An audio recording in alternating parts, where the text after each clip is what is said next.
For the foreseeable future, or from now onward, I'll be migrating my Mustang videos from Footage Factory over to this specific channel, Mustang Data. But I'll be using the original Jocko Fuel link that is attached to the Footage Factory and the same promo code, Jocko Factory. So if you'd like to take advantage of the promo code or click the link, head over to Jocko Fuel, get yourself some supplements, get yourself some gift cards. Every time I make these Jocko sponsor videos, right before I hit the submit button and post my video, I like to head over there to see what they have. And right now they're having 50% off of cold and flu essentials. Number one, I didn't even realize they had cold and flu essentials. And number two, I'm just now learning they have product beyond just trying to make you stronger and go faster.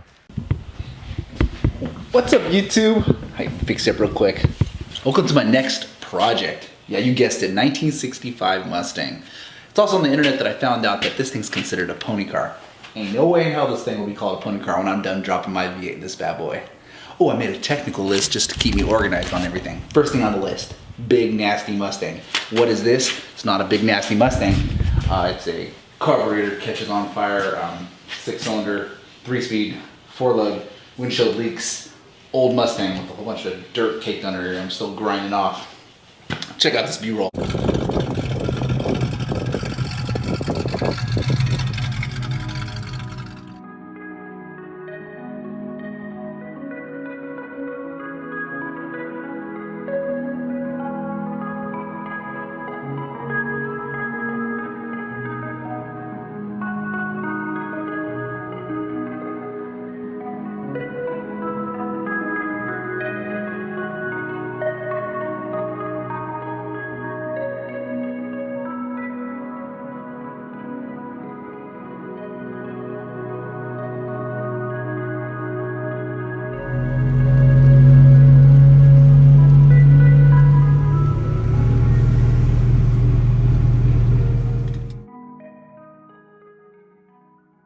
Next to the list is engine/suspension. Hey, if there's one thing I've learned on this thing, it's that parts overlap with other parts. For example, the color overlaps with the body. Body overlaps with the suspension. Suspension overlaps with the engine, tranny, rear end, back to tires again. So before I decide on what kind of engine I put in, I need to decide what kind of suspension I'm putting in. I've already ordered the TCI front suspension, which actually opens up the engine bay so I could put a Coyote in. But the logistics of putting a Coyote is a little bit difficult, so just so I can drive it this year, I'm going to put it in a 302 with a bigger cam. Ooh, next on the list, preparing a car. That's my biggest thing. Here's a clip of me removing the vinyl top, looking for rust on this thing. That's what I'm going to be doing right now, is going over this car with a fine-tooth comb, looking for areas that I need to address that I don't have to work on, I don't want to work on later on. The biggest portion of this vehicle that I really want is quality. So before I get from here to here, I really need to get it prepared here. And that's what I'm doing right now is before I really start going down the rabbit hole of restoring this thing and making this thing into a pretty nasty car, I'm going to be doing a lot of elbow grease work. So stick with me and I'll keep posting those videos. Thank you.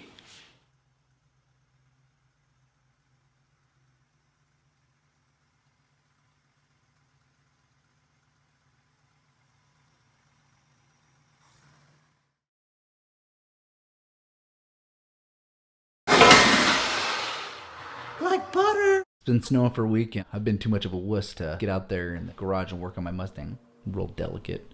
Such in the PlayStation 4, Gran Turismo, and lo and behold, they got a Mustang on there. Yeah, baby. Able to mock up a Mustang / prototype that I'd like to build up in my garage. Look at this bad boy. This is the Mustang I think I want to build. Right, yeah.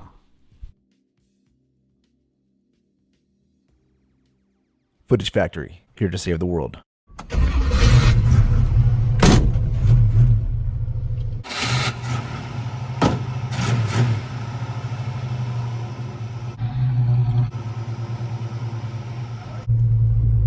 All right, last time we dumped this clutch.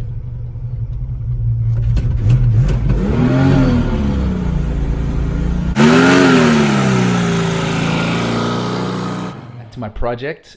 As you can see here, a little bit of rattle can primer to protect the roof from the elements after I sanded it down. Here's the fender. Comes right off and exposing 50 years of grime and dirt, which took me a week and a half, 2 weeks to grind off, scrape off. Afterwards, I used a little bit of black primer to protect it, just like I did the roof. I didn't do the shock towers or the springs because, frankly, I'm just going to be replacing them. You'll see here on the left a bunch of parts that have been accumulating over the last few weeks. All those parts are going to be replacing the springs and whatnot. I got a steering column, Willwood brakes, 11 inchers, and I got to take out the engine and the tranny. But before I do that, off comes the exhaust. Here's a sped up time lapse, I guess, of me doing my best to try to remove this exhaust.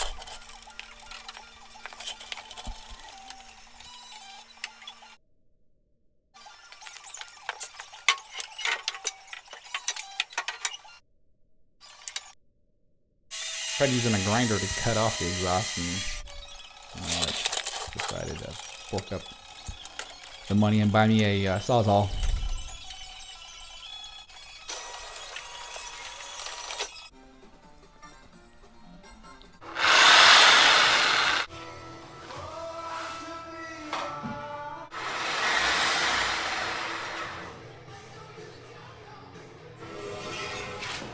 It came right off.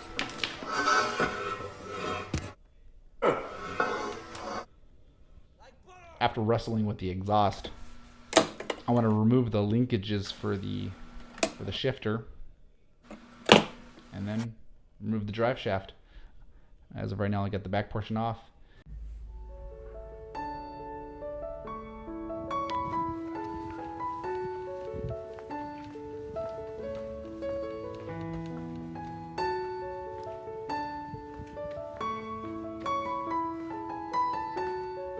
Coyote.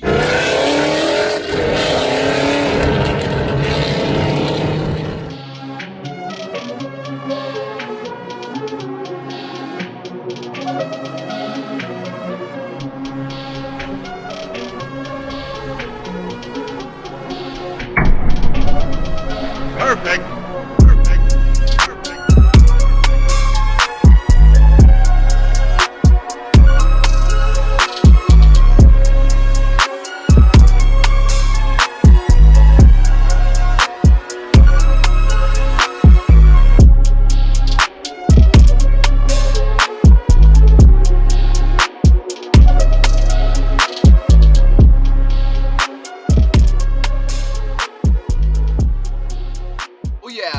We are underway with this build, dropping it off at the mechanics. Gotta get the front end worked on so we can get the shock towers cut out so we can fit the Coyote in. Oh, look how cute, bringing the newborn home.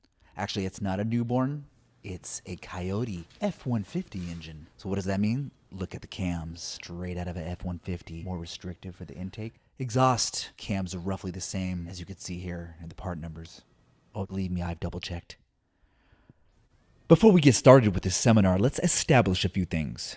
The 1964.5, 65, and 66 Mustang weighs roughly 2,500 pounds in comparison to the 2018 Mustang, which is 1,000 pounds more at 3,500 pounds. With that being said, we can now start this lecture. God forbid I talk about how much the vehicle weighs that this engine originally came out of. The F-150 weighs roughly about 5 bazillion pounds, I think. But we're comparing apples to oranges. I digress. It is a fact, as the engine sits currently, it is rated at 360 horsepower with 380 foot-pounds of torque. Pound-feet of torque, pounds per torque. If you've been paying attention, you might have noticed the cams I have. Those are GT cams straight out of a Mustang GT, that's right. Rated at 415 horsepower and 390 foot-pounds of torque. Pound-feet of torque, foot-pounds of torque.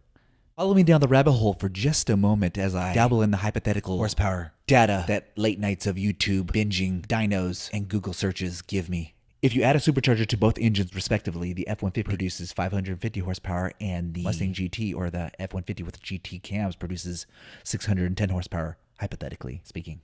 And we haven't even talked about the dual overhead camshaft installation process. One school of thought states, if you're going to crack the engine, you may as well slap some badass cams in there, specifically comp cams, stage 3.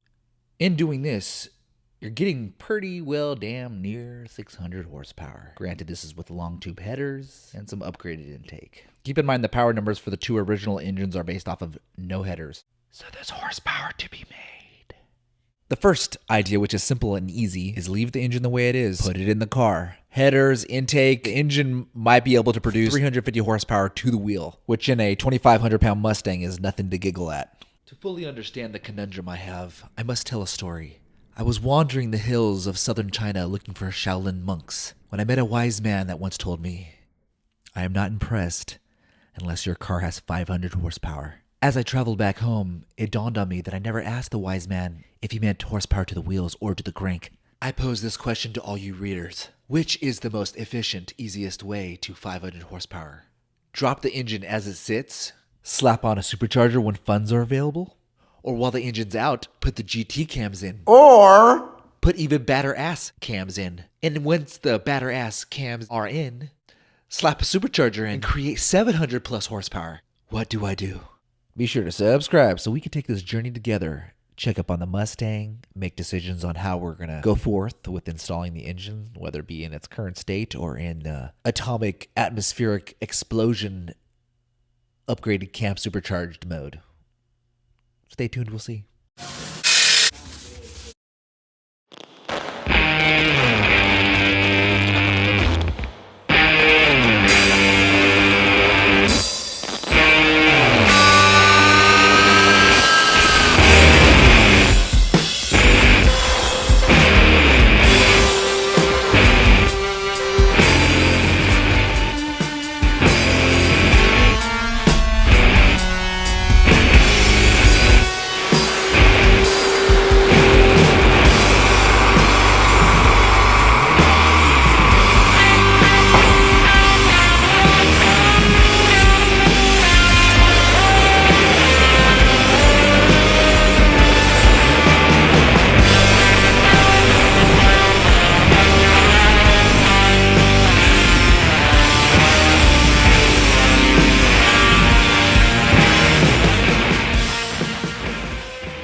Decimate all.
Oh, break.